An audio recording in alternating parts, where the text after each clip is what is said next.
ধোঁয়া ওঠা গরম ভাতের সাথে মাখা মাখা লাউ ঘণ্ট এই সাধারণ নিরামিষ পদটি বাঙালির ঘরোয়া রান্নার ঐতিহ্যে এক বিশেষ স্থান দখল করে আছে।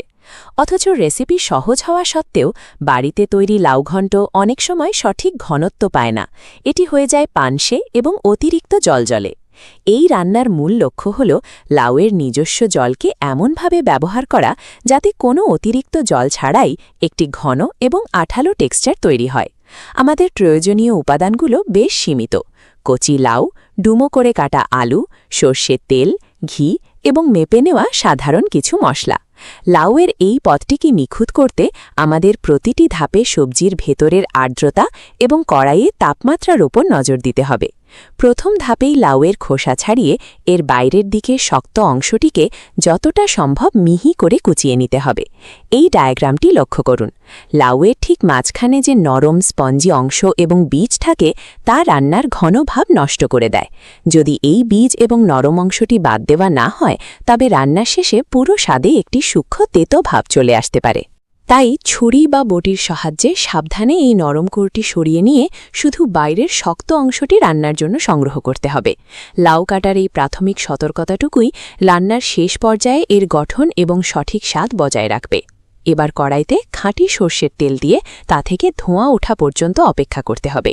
এটি তেলের কাঁচা গন্ধ দূর করার জন্য জরুরি। গরম তেলে আস্ত জিরে এবং তেজপাতা ছাড়ার সাথে সাথেই মশলার সুগন্ধি তেলগুলো সক্রিয় হয়ে ওঠে। এই সুগন্ধি তেলের মধ্যেই দূর করে কেটে রাখা আলুগুলো যোগ করার সময় আলুগুলোকে কাঠের খুন্তি দিয়ে অনবরত নাড়তে হবে যেন প্রতিটি পাশ সমানভাবে উত্তাপ পায়। যখন আলুর ওপর একটি পাতলা সোনালি আস্তরণ তৈরি হবে তখনই বুঝতে হবে এর প্রথম পর্যায়ের ভাজা সম্পন্ন হয়েছে।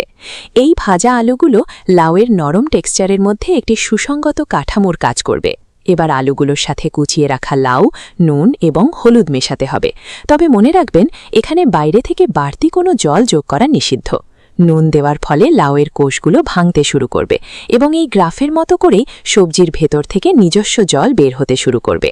কড়াইটি ঢাকনা দিয়ে ঢেকে দিলে 10 মিনিটের জন্য একটি বদ্ধ পরিবেশ তৈরি হবে, যেখানে বাষ্পের তাপে লাউয়ের শক্তিতন্তুগুলো নরম হয়ে আসবে। ঢাকনা সরানোর সাথে সাথেই প্রচুর বাষ্প বেরিয়ে যাবে এবং দেখবেন লাউগুলো নিজস্ব জলেই পুরোপুরি সেদ্ধ হয়ে গেছে। এবার আঁচ বাড়িয়ে দিয়ে এই বাড়তি জলটুকু দ্রুত বাষ্পীভূত করতে হবে যাতে তরল ভাত কমে আসে। জল শুকিয়ে আসার সময় খুন্তি দিয়ে আলু এবং লাউগুলোকে হালকাভাবে চেপে মিশিয়ে দিতে হবে। বাষ্পীভবন এবং খুন্তির এই যান্ত্রিক চাপই লাউ ঘণ্টের সেই কাঙ্ক্ষিত আঠালো ঘনত্ব তৈরি করে। যখন কড়াইতে আর কোনো আলাদা তরল জল দেখা যাবে না এবং মিশ্রণটি দলা পাকিয়ে আসবে তখন বুঝতে হবে রান্না প্রায় শেষ। এই পর্যায়ে চেরা কাঁচা লঙ্কাগুলো মিশিয়ে দিন, যা রান্নায় একটি মৃদু ঝাল এবং সতেজ ঘ্রাণ যোগ করবে। ঠিক নামানোর আগে 1 চামচ গাওয়া ঘি ওপর থেকে দিয়ে দিন। তাপের ছোঁয়ায় ঘি গলে গিয়ে পুরো পথটির ওপর একটি আস্তরণ তৈরি করবে। শেষ মুহূর্তের এই ঘি এবং লঙ্কার সমন্বয় মশলার প্রতিটি ঘ্রাণকে সবজির স্তরে স্তরে স্থায়ী করে দেয়। একটি ঐতিহ্যবাহী পাত্রে পরিবেশন করুন এই ধোঁয়া ওঠা লাউ ঘণ্ট। এর টেক্সচারই বলে দেবে রান্নার প্রতিটি ধাপ কতটা সঠিক ছিল। পরিকল্পিতভাবে লাউয়ের আর্দ্রতা নিয়ন্ত্রণ করে আপনিও ঘরে তৈরি করতে পারেন একেবারে অনুষ্ঠান।